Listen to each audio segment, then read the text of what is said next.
My guest today is Colleen Slaughter, who for over 20 years has been transforming leaders worldwide to unlock their true potential and create meaningful impact. She helps leaders understand their worth at a profound level, creating a ripple effect of purpose and service throughout their organisations and lives. By empowering them to make bolder moves, she assists them to transcend limiting beliefs and self-doubt, unleashing their innate power to achieve remarkable results.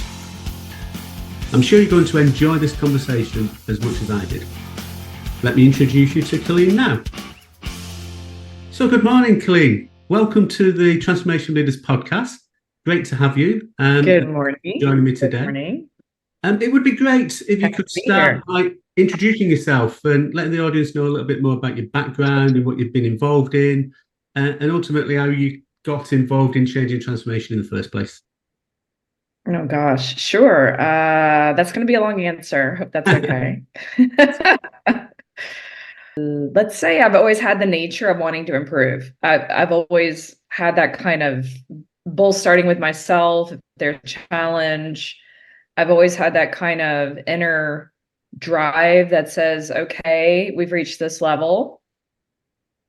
Later, I learned to congratulate myself for that rather than just always keep driving without acknowledging that, right? Yeah. So, okay, learn that. But nonetheless, I've never been one to just be home, hanging out, watching TV, and that's it.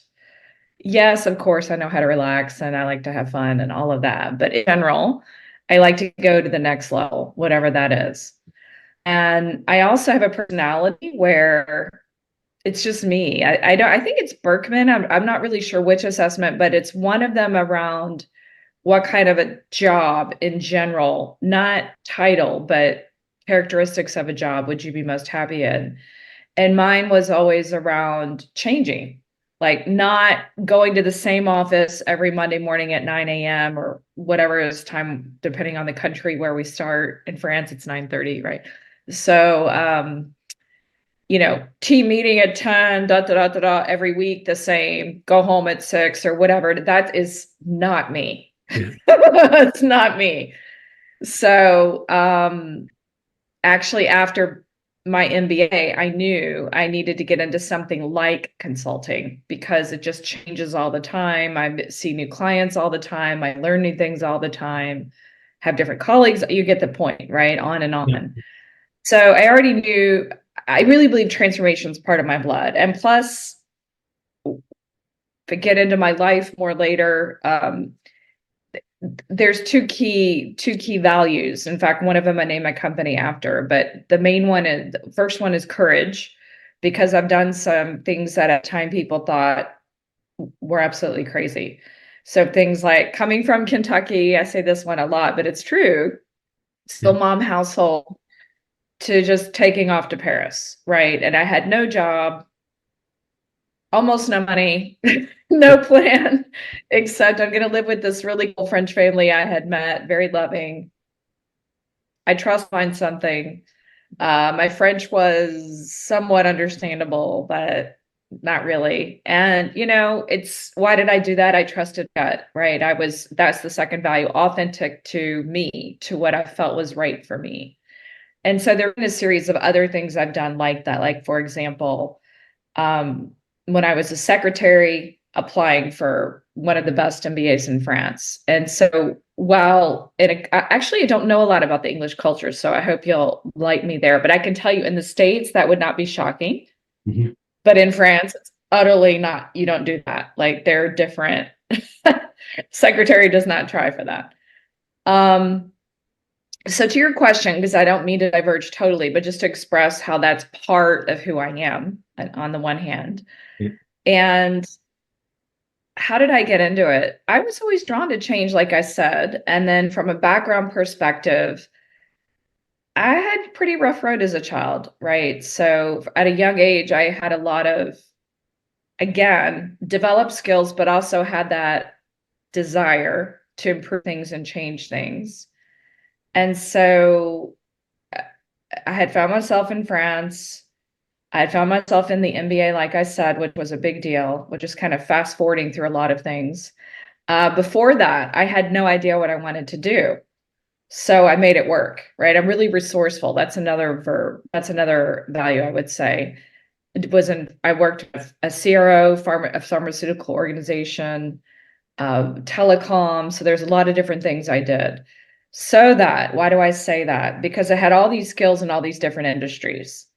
And so when I got out of school and I started consulting, I found myself in change management consulting for a boutique firm in Paris. But ironically, because at least in my eyes, when I think boutique and tiny, I think few opportunities.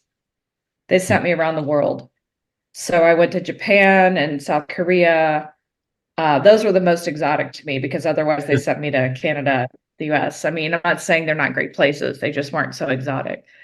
Uh, and what did I get honed in even more? Even more. We're all human. Yeah. So we have all these external seeming differences, whether it's color of skin, religion, sexual orientation, right? We could go on and on about all the things that supposedly make us different. But at the end of the day, we peel back the layers, or to use the model that I often use, the iceberg model, right? We go down to the root of it. We all have the same kind of needs and the same kind of desires. Mm-hmm. We all just want to be loved, really, and belong and feel like we matter and we're making a difference. And of course, at the root of all that, that we're safe, Yeah. right? And that became really fascinating to me about all of this turmoil in the world going on. And we're forgetting who we are. We're forgetting totally who we are and how connected we are. And so I just started always, as I said, deepening my level with myself, like my understanding of myself, which helps me understand other people more, right? That's the dichotomy there, of course, when we do more self-development. I will say transformation is I love that you use that word, Tony, and thank you for that, because a lot of people throw out the word change a lot and they interchange the words. Yeah. And in my book, there are two different things. So this morning I put on this blouse. Sorry for that. I put on this blouse and I can take it off later. I can put it back on tomorrow. I probably won't, but the point is I can, right? That's change. You can change back and forth, choose something different for a meeting, go back to the old way the next meeting, right? This kind of thing. With transformation, it's like the process from the caterpillar to the butterfly. So the butterfly never goes back to being a caterpillar. So how I got into transformation was already being in that mindset. And then I followed what I call the Reese's Pieces, if you remember the movie E.T., where he's following the Reese's Pieces home, right? And I believe we all have our paths to get where we're supposed to be, not in a duty kind of way, but in a way that feels like home to us, right, in this lifetime. And I followed the paths, the Reese's Pieces, and I ended up working very closely with a company of stellar facilitators, some of the best in the world. And a lot of them studied with, I noticed they all had this amazing quality about them, just extremely kind, walking the talk. There was none of this politics, backstabbing that we often find in a workplace. And especially they were gifted, excuse me, coaches and facilitators. And so I just asked them, and they had studied with a particular woman. I will give her say who that is here because she's another English, wonderful lady named Gita Bellin. And she helped me understand transformation, the humanness of it. And she's one of the pioneers of bringing that into the business world. And so the group that I was working with started an experiment to see, is the business world really ready for this stuff? Because it was bringing in more, I'm not sure if I can use that word here with you, but I'll try, spiritual stuff.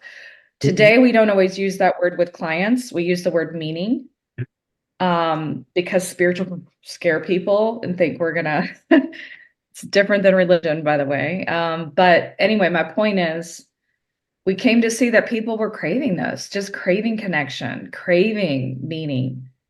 And it really resonated with me. I felt like that was my purpose here, is not teach anybody anything, but it's help people remember who we are. Yes. And really have that inner drive to want to transform a self. But why am I talking about self? Because we know that it starts with self, right? Leading self, and then leading teams, and then leading the system, which might be the organization or it might be a larger entity.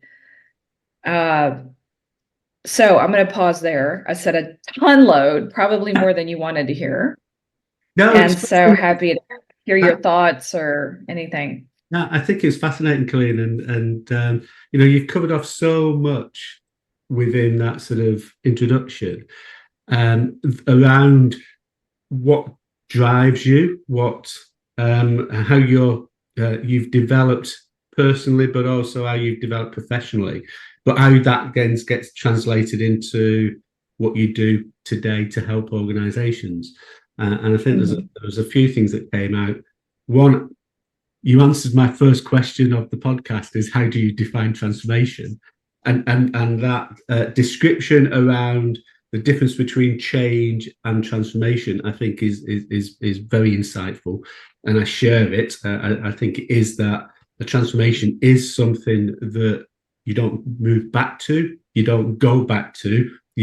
Once you've gone, you've transformed. Yeah. That's it. That's the new state. And so absolutely buy into that. But I was fascinated to hear, and I know you didn't use this term, but you were talking about stuff that really is, that I sort of see as that Maslow's hierarchy of needs, about the individual, and the individual being the very center of what we do within organizations. Because fundamentally, organizations are made up of technology, processes, systems, but fundamentally it's the people that tend to make the difference in the majority. Not everyone, but certainly the majority of organizations, it's the people that can derail a change or a transformation, but at the same time it's the people that can actually drive it forward and make a difference. And that's what I'd like to explore a little bit further with you, around some of the things that you do when you're engaging with clients around building that philosophy, I suppose, that leadership philosophy, that building that leadership effectiveness, and also something else that you talk about around that emotional intelligence. So those are the two things I'd like to explore a bit deeper as we go through the conversation. So that first one, well, before we get into the detail about leadership effectiveness, just coming back to the point around really understanding and getting that detailed understanding of what it means to the individual at a very foundational level. What are the sort of things do you recommend that leaders do when they're starting the process of developing a transformation initiative? Yeah, well, the first thing is be willing to walk the talk. That's crucial, right? There occasionally I'll run into teams or leaders are like, that team there, they need to, whoa, what are you doing? Because it will only go so far with that team if you're not role modeling it. So that's the first thing. But I heard you say two things, Tony. So let me just double check, because you asked me, what do I do to create that or help create that? And then you said, what do I recommend for leaders? So which angle would be the first one or best one to take? Well, let's talk about, I suppose the fundamental part of this podcast is to help people to embed transformation within organizations. So if we can focus upon the elements that you think leaders' perspective to take from this, in terms of some nuggets you can apply over the next week, 2 weeks, that's great. Thank you. Well, the first thing is to understand, there's this quote, and I am not sure who says it, but I love it, is if not me, then who? If not now, then when, kind of thing. And Gandhi also talked about be the change you want to see, which is somewhat of a worn out phrase in my view, but it's still extremely pertinent. Yeah, absolutely. Because again, and I work with a lot of organizations at a high level, and consistently we roll out first and foremost leading self as workshops, as programs, and then it's leading team. So that's one key thing to bear in mind. It starts with the individual. That's really important, right? It starts there. The second thing that I have found to be a real aha moment for a lot of leaders is that idea of slowing down is crucial. We have it either by habit, by pressure, right? The world we live in. But a lot of us are running, and those of us who know neuroscience, in the very fast left brain, beta wavelength, which is, compared to waves on a beach like this, which is very handy for rational thinking. It's very handy for multitasking. We do need it, not throwing it out at all. The thing is we're limiting ourselves by just using that in our brains, because real transformation starts happening when we slow down and can tap into our right brain also, not only, but also where we get creativity, intuition, aha moments. Because transformation is not an intellectual, an intellectual understanding, in my experience, helps us feel safe. Helps the smart cookies feel safe, that this actually makes sense. That's what helps. That's important to feel safe. That's what we need, because we're talking about changing ourselves or transforming ourselves. Therefore, we need to faith, because we're going into territory that feels uncomfortable. That's normal. We're enlarging our comfort zone. Yeah. And by that nature, we're stepping into discomfort. So the IQ part is important, but it's not what's going to change us. It's going to help us feel safe. Okay. What helps us transform is actually embodying more of the parts of ourselves. So and here's where you have the EQ part coming in, more comfortable with all of our feelings, all of them. Now, I'll still to this day hear different people talk about bad feelings and good feelings, or appropriate feelings and inappropriate feelings. And if I may, this has been one of the huge deal breakers in my own growth. The Center for Nonviolent Communication talks about feelings not as right or wrong, good or bad, appropriate, inappropriate, but as indicators of whether or not, and you're right, our needs, Maslow and beyond, are getting met. That's it. So when I'm angry, there's a boundary that's been crossed. And sometimes I cross my own boundary. When I'm sad, I'm losing something very important to me, right? So they're information pieces. Yeah. But the thing is with feelings, and this is my take on most of the world, and I've done a lot of deep work on trauma, my own and others, and a lot of that is people not wanting to feel the uncomfortable stuff. Yeah. Right. And so it doesn't just go away because we don't want to feel it. If only, I mean, I came up with all kinds of cool things, like packed my agenda where I could hardly even move. It was so busy, and attaching myself to men for long term, right? I found all these ways to try to escape my feelings. Yeah. It doesn't work. It just stays in our nervous systems. And then, all kinds of things happen to our physical health, our emotional health. So that would be it, is being open to feelings is a big deal. Because if we go back to that idea of the iceberg, which not everybody's probably aware of, which is normal, but psychologists compare us to the iceberg. Why? Not because we're cold, thank gosh. When I say us, I mean humans. Not because we're cold, thank goodness. Although maybe, but similar to icebergs, which geologists say, only 10% of the iceberg sticks out above the water, right? And so it is with us.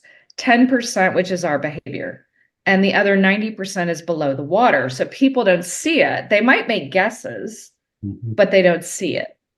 But that 90% is still driving our behavior. And it's basically our subconscious.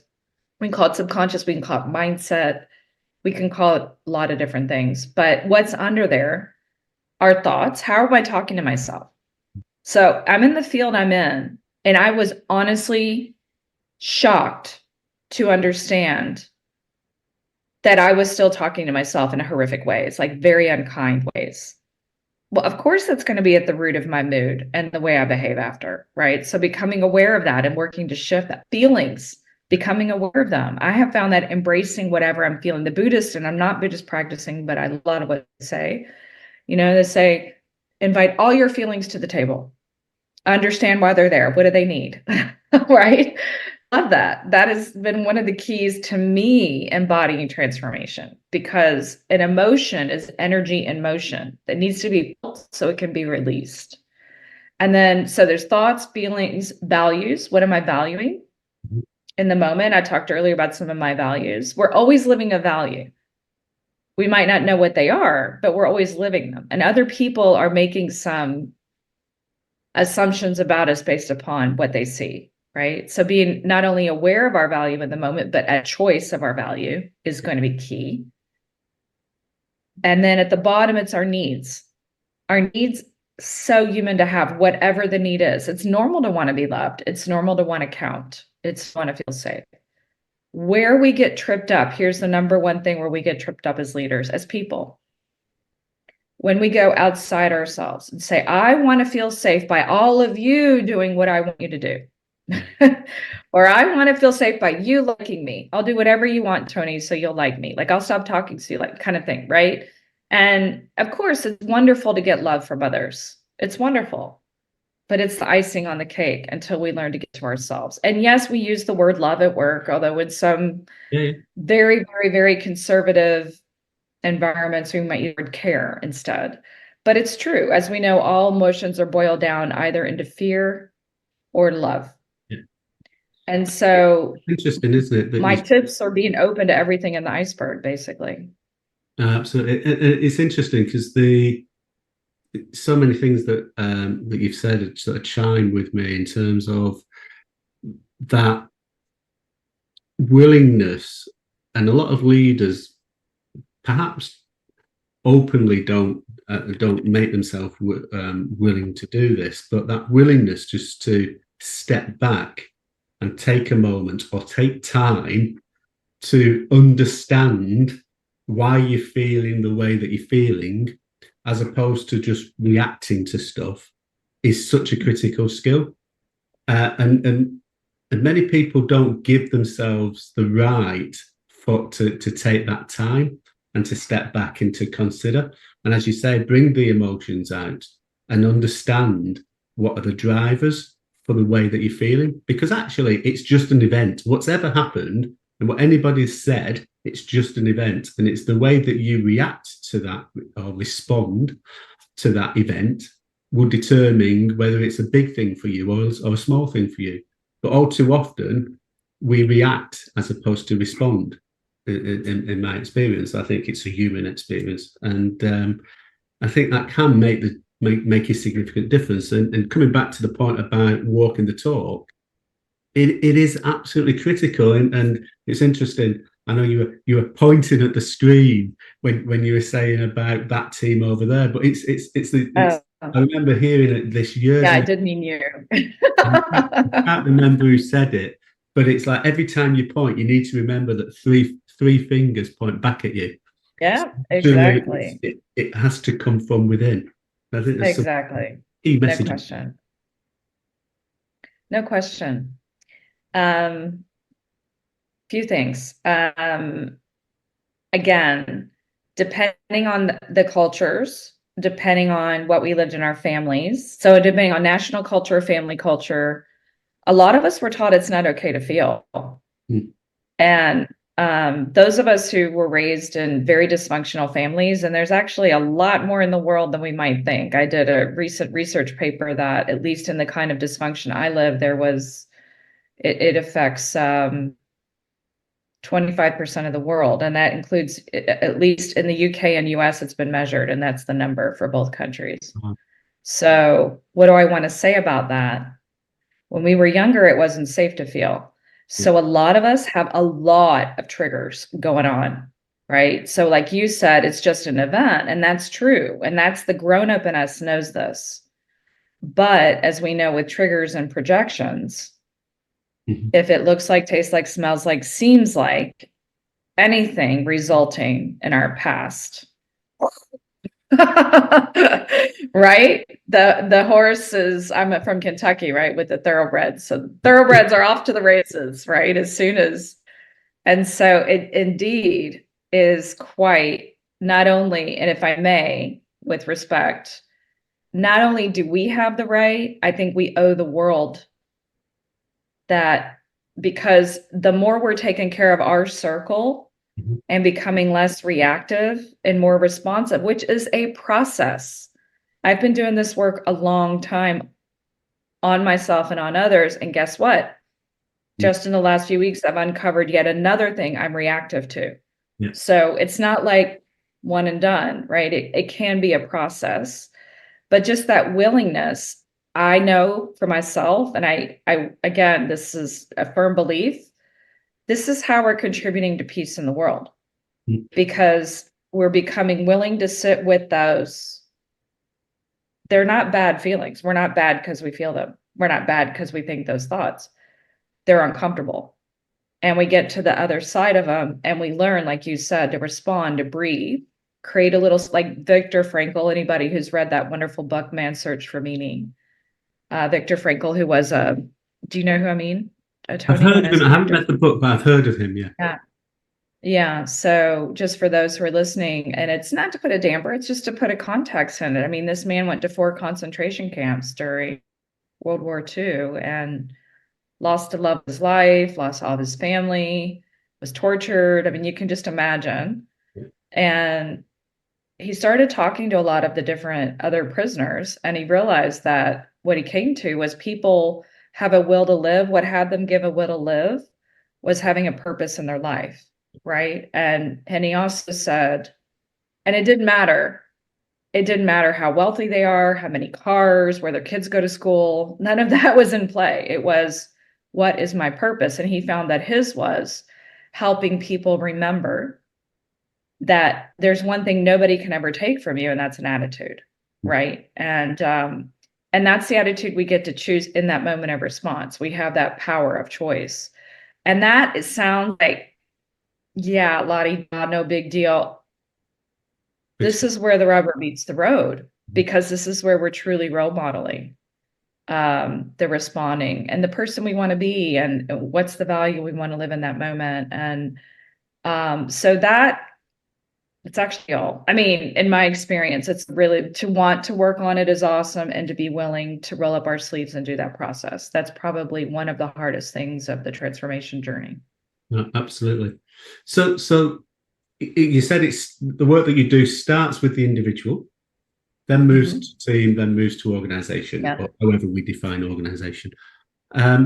So you've spoken a lot about that real starting point and why those foundational aspects are so important.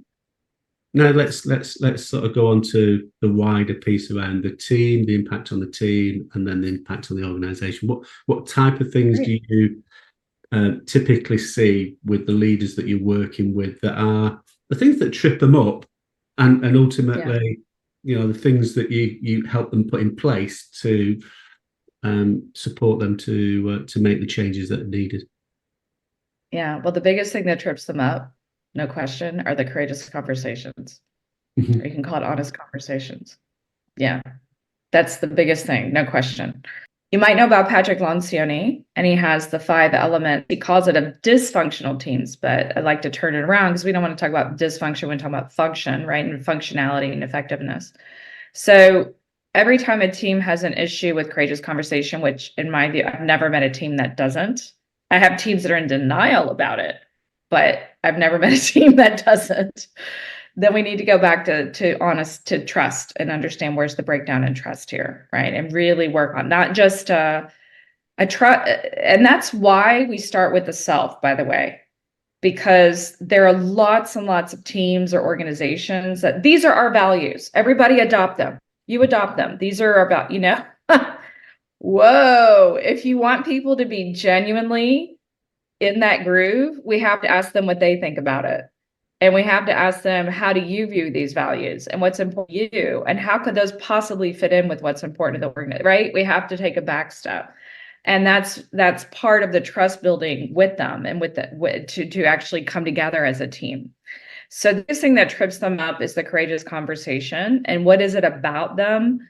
Most people I work with comes down to, they don't want to create disharmony. They think they are rocking the boat by setting a boundary, by saying no, which is setting a boundary, right? By saying, hey, when you said this, this brought up this in me, and and so then what's harmony but a value, right? So we have to look at that. What's the definition? Well, it's everybody being happy. Really? Is it? Because are you happy when you're not expressing what's important to you and what you need? Because there's disharmony inside. So then it's people pleasing, right? And then we have a look at that about how is that really helping? I talk a lot about the world, as you can tell, because you can talk about your mini MINI world with the team, but that's the work that we end up doing. And we usually make them very uncomfortable by having them do the courageous conversations right there in the workshop. And do you find and they hate it? So do you but find then they love it. that many times that if you're in a team, let's say a team of 20 or so, and you're feeling a certain way or feeling that actually this isn't progressing in the way that I want it to progress or the way that we've agreed that it should progress.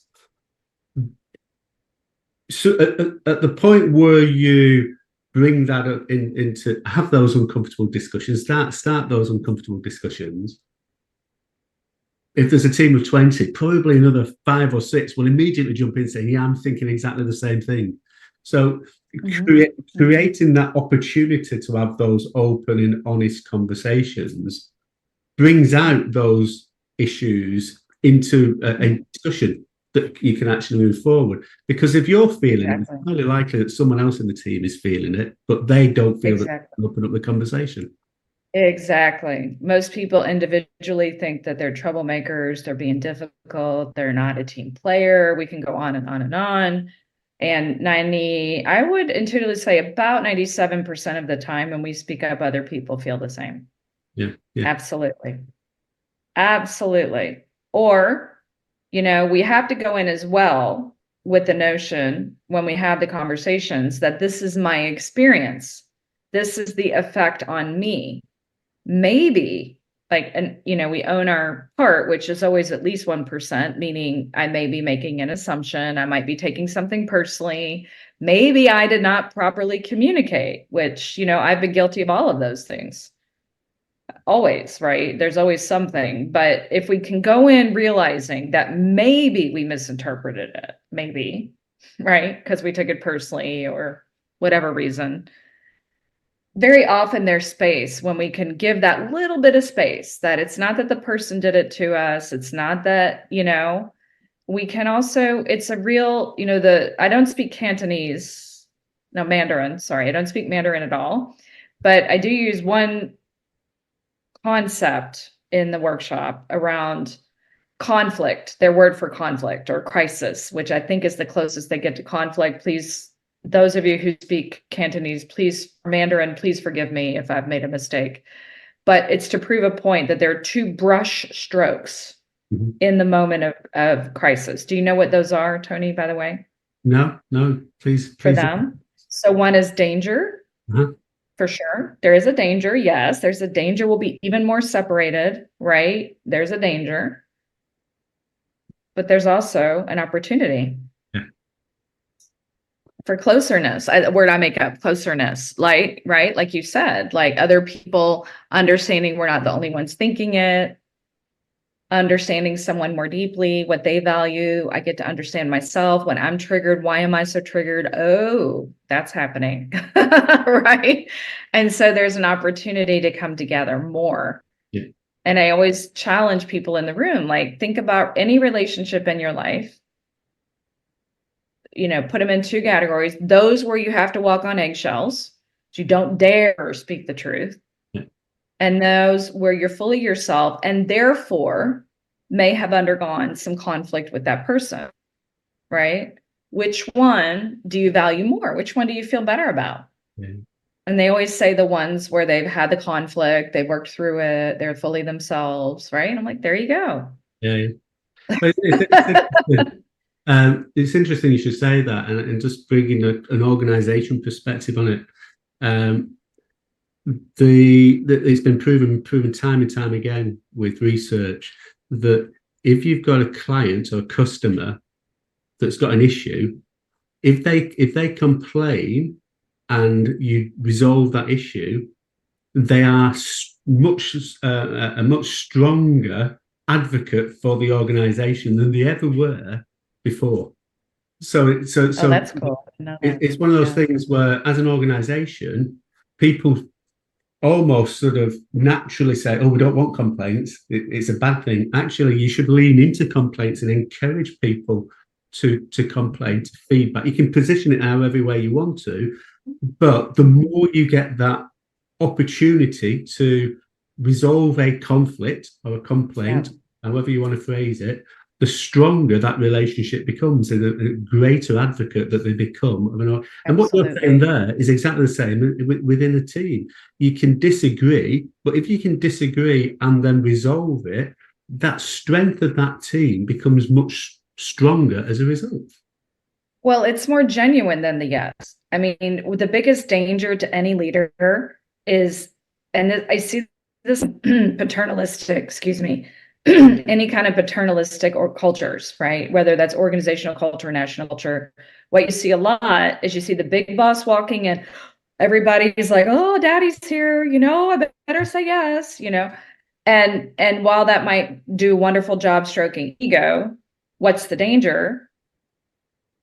People saying yes now, not meaning it.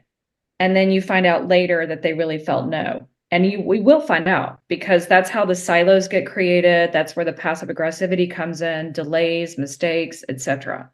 All of that happens when people do not give a genuine yes, right? And the only way I have seen that they get to a genuine yes is when they feel the psychological safety. What does that mean? No ramification. They say what they want with no backlash. Like, for sure, it's safe to say exactly what they feel and need. Doesn't mean everybody's last whim is going to be taken into. It's just not possible. That's not reality. We can't say yes to everybody. But when these needs and wishes are sincerely taken into consideration, sincerely, not just, "Oh yeah, okay, check the box, let's go." People can feel that, right? They can feel the fakiness. Plus, I don't think we should treat people like that. But when we sincerely listen together, here's a word that works wonders: co-create. Together, co-create our future. Okay. Yes, the leader can come in and say, "We have these certain guardrails, though, because we have to deliver this or by this time, or here's the guardrails we have." Okay, so given these guardrails, how can we co-create the future? But those are the conditions where people will likely stay on that bus to transformation. And I'm using the metaphor of the bus from a game. I got to give a plug for them because they're awesome. It's called Works in Denmark, in Copenhagen. They came up with this awesome management game. I got to put a plug in for it because it's so wonderful. People love playing it. But they literally have buses, and it's like, how can we keep the people in the game? How can we keep the people on the bus to change? And that's how. Listen to them genuinely, which means we hear, complaint is what? It's just a muffled request, basically. But anyway, Tony, go ahead. No, I was going to say, I use that analogy a lot. It's whether it's a bus or a train, we're at the station. This train's leaving the station. We're going. You can choose whether to come or not. There will be a choice that you've got to take as an individual, whether you come. Yeah, but I totally agree. If you can build that environment and that culture of that co-creation, it gives you the opportunity for everybody to lean into the change and by leaning in, they're taking ownership of it, which helps embed it in due course. So totally accept and agree with what you're saying.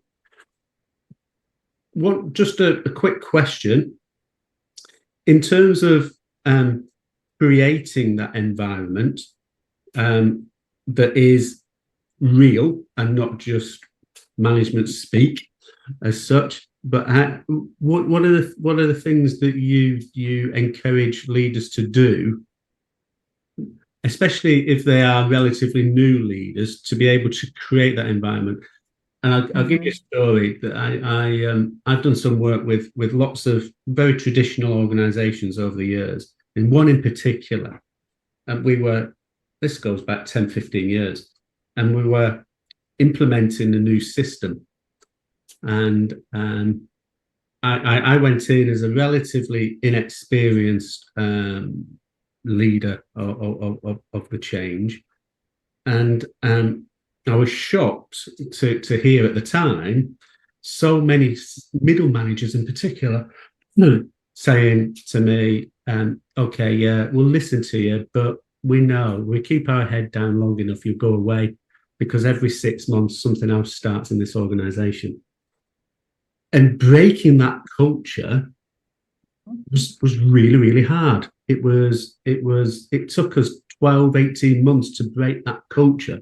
So a program that should have actually, to implement the system, should have taken 13, 14 months, actually ended up taking us nearer 3 years, because we had to do the work up front to break that culture, to break that thought process that actually we keep our head down, we don't lean in, we just stay passive, we don't get involved, and you go away. Mm-hmm. So what are given that and your experience, what are the things that you would encourage a leader to do to create that environment where people can lean in, can get engaged, can co-create? Yeah, thank you. So first of all, what you've described, I've encountered many, many times. And in my experience, and I'm not pointing a finger at you, right? Or that situation. I'm just saying to pull the joke in from earlier when I was doing this. It's when people rush to, if we go back to that Patrick Lencioni model, right? And we look at its trust, which then leads to the constructive conflict or courageous conversation. Then you have shared ownership, where truly have a real yes, not just a I'll say yes because that's the boss kind of thing. And then accountability, and only then do we get to results, right? It's at the top of the triangle. And so the first four are really about relationships and people. Yep. And the mistake, first of all, I see over and over and over and over and over and over and over again. We don't have the time, we don't have the money to fool around with people. I'm being harsh in that statement. It's not always that phrase, but more or less, okay? We're going for the bottom line results right away. Yeah. And why is that a mistake? Well, there are a lot of companies who do it, and then they come back and they call people like me and you, and they say, we got a problem. They're silos. They're not communicating. They're, this and this and this going on, and our results are worse than ever. We need help, right? So if my bias is that they had just focused on not only, it's not a linear thing, right? Of course, we have to pay the bills. Of course, we have to make money. It's not that, but and brought in a focus on people from the beginning, right? Then they wouldn't be there. So as you were talking, Tony, okay, to narrow this down, I see two things: psychological safety and co-creation. Psychological safety and co-creation. How do we get to psychological safety? As a leader, walk the talk. Mm-hmm. Also show vulnerability. Yes, vulnerability. And again, in men in particular, well, women too, because women, in general at work, a lot of people are, can I really do that? So please watch Brene Brown's Power of Vulnerability, a TED Talk. Okay? There is some power, and vulnerability doesn't mean we have to break down and cry. You might notice earlier, and by the way, I didn't do it on purpose. It's part of me. I'm transparent. Some people are not comfortable around me because I say everything. But earlier I talked about coming from a dysfunctional home. That's comfort zone for me to say that. For some people, that's usually vulnerable, right? But you have an idea about me as a person, that I wasn't just handed a global coaching business, right? You have an idea about some of the path I've been through. And that's what we mean by vulnerability, is just, if we go back to the iceberg model, we lower the waterline, right? So people have a different idea of us, a better, clearer idea of who we are as a human, not just the role we have as leader. So vulnerability is part of the psychological safety. Vegas rule. And by the way, it is not my favorite city, even though I'm American. Sorry, Vegas lovers, not my thing, but I love that idea of Vegas rule, right? What happens in Vegas stays in Vegas. Yeah. That's important to create that container. Yeah. And again, I can't say it enough. The more the leader's doing his or her own or their own work, the more they become somebody safe to go to. So the psychological safety co-creation. So I heard you say this train is leaving. Yeah. But one way would be, we know we have to, this is part of the guardrail, guys. We have to get on the train, or the train is going to go now together. Let's design how with all of our, we're going to do the best we can as a team, but not everybody's going to get every last detail adhered to. But here's why. It's not because we don't like you and you're not important. You're very, very important. But it's because we also have a business to run and we have to do this in the best way possible, right? So it sounds silly, but a lot of people will need that space of being listened to, right? So those would be the two main things I would say: psychological safety and co-creation. Not that I'm telling you because I'm the boss. Yeah. Number one way to get people to say yes mean no. Just finishing off, I know I've just noticed the time. One of the things that you say on your LinkedIn post, and you brought a little bit out today, is around that ability just to step back. And you're saying that on your LinkedIn, you talk about yoga and swimming and walking on the beach and stuff, which creates a great picture.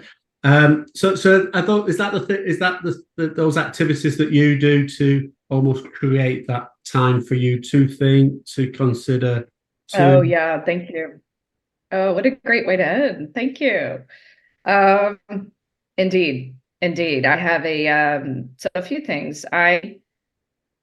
As within, so without, as advisor always tells me. So as my inner world is, and that's again goes back to the iceberg, right? Yeah. That's how I'm going to show up in the world. So whatever I'm creating inside myself. So that's how it's genuine, how I show up. That's how it's not fakey, right? That's how it's more sustainable or in transformation. And so, yes, I actually have a really strong, I meditate twice a day. Mm-hmm. I journal every day, 10 minutes, but I journal and I find, okay, of course, there are going to be days I don't. But I notice I don't sleep as well. Like there's more going on out there. Mm-hmm. Yoga every day. Seriously. There'll be occasional days I miss, but then I don't sleep as well because at least I need some 15 minutes at a minimum. Swimming, no, I don't do it enough. It's hard to get to a pool in Lyon. And with respect to all of our French listeners, please hear me. There's so much great stuff, but their idea of swimming is not mine. I like to swim freely without touching people in front of me. That's not quite how they do it. So I don't really swim when I'm here, but I got to swim in Morocco a few weeks ago, which was great.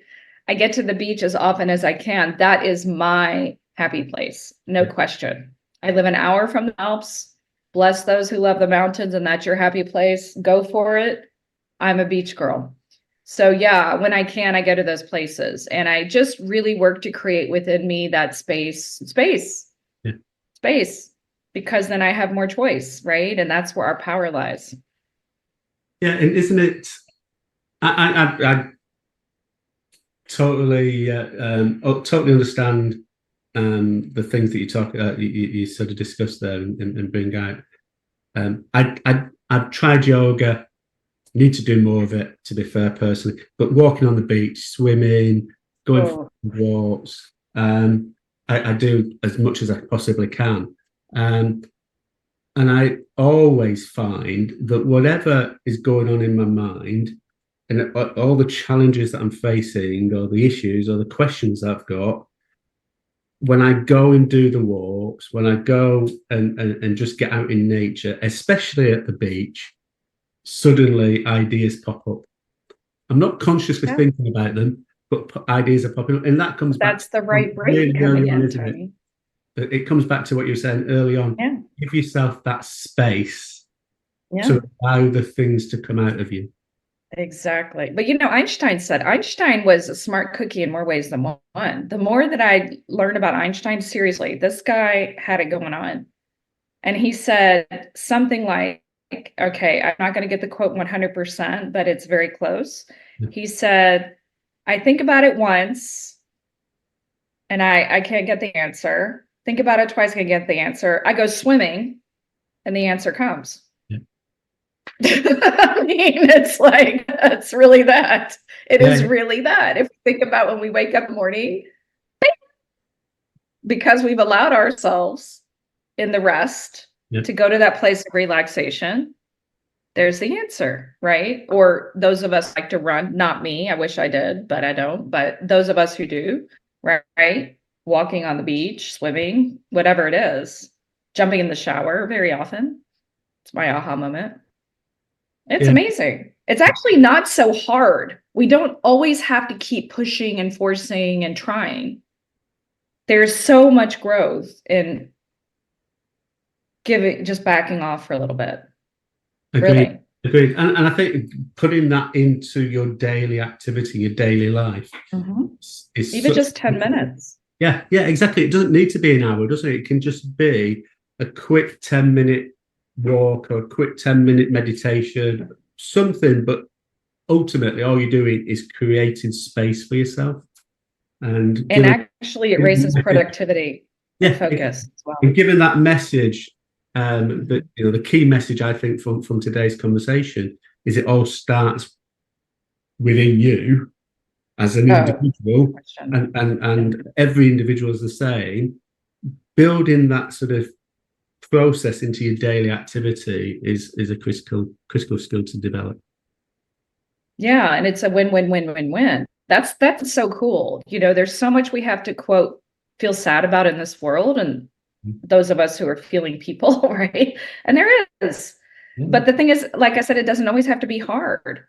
The better we're feeling inside, literally, the more we're helping other people to feel better. Yeah. Really. I speak more kindly to my kids. I'm more present. You know what I mean? It creates a wonderful reaction. Yeah, absolutely. I'm probably about to open up a conversation that we could develop for the next couple of hours. Well, maybe we'll do another podcast, Tony, because I really love this conversation. Although I've done a lot of talking. I hope that's okay. You can tell I'm passionate about this. You just reminded me of a conversation I was having a few days ago with an old colleague, and no idea how we got onto the subject, but we started to talk about, actually, if you look across the world, and there's so many conflicts at global level, at local level, political, everything, then actually the focus is always on the things that make us different, or the things that we're different. Separate us. Actually, if you break it down, probably 80%, certainly maybe 90%, we've got commonality, but we always focus upon the 10 or 20% where we differ. And if we just flipped and pivoted to say, well, that's the point. That's what is so beautiful, really. Yeah. And that comes back to what we look at all the religions, they all have their common base. They all started in the same, and then they split off. But there's so many things that big religions of the world share in common. Yeah. And if we could naturally start to look at where are the commonalities, and this happens in change and transformation, to bring it back to the purpose of the podcast. Let's really focus upon where the commonalities are. That's how we transform. Yeah. Exactly. And it's not because I'm bad and I have to change because I'm messed up. I mean, I think we're broken in some ways, right? That how could we not be in this world, right? I'm just saying, right? A lot of us forget who we really are. That purity, if you look at the newborns when they're born, they come out, oh my gosh, they're like straight from the head. I mean, at least I'm sure it's not just my girls who were. I'm sure all babies are, right? And then somehow we lose that in the world, right? And it's not our faults, but I do believe it's our responsibility as much as we can to get back to that state of remembering who we are. And I also believe, or know for myself, my true state is connection with all of you. And I'm glad you brought in that whole separateness thing, because that's the thing that's so painful for all of us. Yet we agitate that by exactly as you said, adding to the differences rather than how are we connected? How are we the same? Because that's true. That's how it is, and I think our true nature is to be connected, to be one. Yeah, true. Yeah. Well, on that philosophical note, let's bring the... I can go deep. I can go deep. The Kentucky girl in France can go deep. I'm telling you. I like to have fun too, though. So, well, it's been a great conversation. Thank you very much for your time. And thank you, Tony. I really enjoyed it. Brilliant. Yeah. Thank you. All right. Have a lovely day. Colleen, thank you so much for joining me today. An amazing episode with so many elements that I'm going to embed moving forward. Thank you for listening to this podcast. We're always interested in hearing from you. What you find useful from this pod? What would you like us to explore more in the future? Please do press the subscribe button. It helps us to reach more people and share the experience of all my guests. Until next time, lead with empathy, inspire with vision, and transform with courage.